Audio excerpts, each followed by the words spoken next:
ఒక ఊరిలో ఒక బెచ్చగాడు ఉండేవాడు. అదే ఊరిలో ఒక ధనవంతుడు ఆ బెచ్చగాడిని చూస్తూ ఉండేవాడు.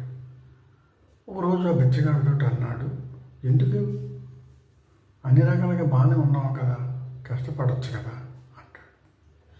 అంటే నాకెవరు పని ఇవ్వట్లేదు, పని చేద్దామనే ఉంది, అంచేత అడుక్కుంటున్నాను అంటాడు.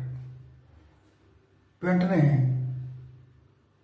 ఆ ధనవంతుడు, నేను వ్యాపారం పెడతాను, నువ్వు కష్టపడి పని చేయి, 90% నువ్వు తీసుకో, 10% నాకు ఇయ్య అంటాడు.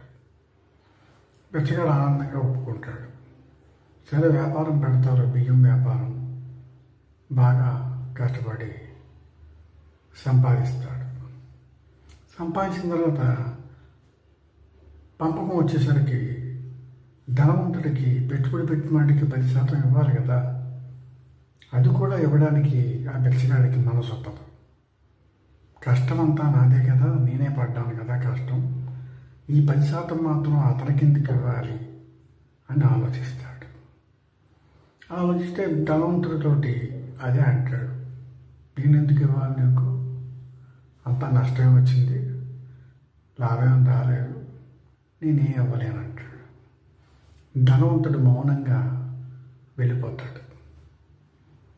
ఇక్కడ మైండ్ సెట్ ఏంటంటే, తర్వాత కొంతకాలానికి లాస్ట్లో చెప్తాను, తర్వాత కొంతకాలానికి మళ్ళా ఈ బిచ్చగాడు ఆ వచ్చిన డబ్బులతోటి బాగా ఎంజాయ్ చేసేసి మొత్తం ఉన్న డబ్బులు పాడు చేసుకొని మళ్ళీ అదే రోడ్డు మీద అడుక్కుంటూ ఉంటాడు. మళ్ళీ అదే ధనవంతుడు వచ్చి, అదేంటి ఆ మధ్య బాగానే చేసుకున్నావు కదా వ్యాపారం, మళ్ళీ అడుక్కుంటున్నావు ఏంటి అంటాడు. అంటే బెచ్చగాడు మనస్తత్వం ఏంటంటే చీప్ మెంటాలిటీ. ధనవంతుడు అదే చెప్తాడు, పేదరికం అనేది మనిషిలో కాదు, ఆలోచన విధానంలోనే ఉంటుంది. సంపద కూడా అంతే, ఆలోచన విధానంలోనే ఉంటుంది. రిచ్ మైండే, పూర్ మైండే. మన యాటిట్యూడు, మన థింకింగ్ వే ఆఫ్ థింకింగ్ డిఫరెంట్గా ఉంటాయి. చీప్గా ఆలోచన చేయకూడదు ఎప్పుడూ కూడా, ఎప్పుడు రిచ్గానే చేయాలి. వాడే ఎప్పుడు ధనవంతుడే. ఏమంటారు మీరు?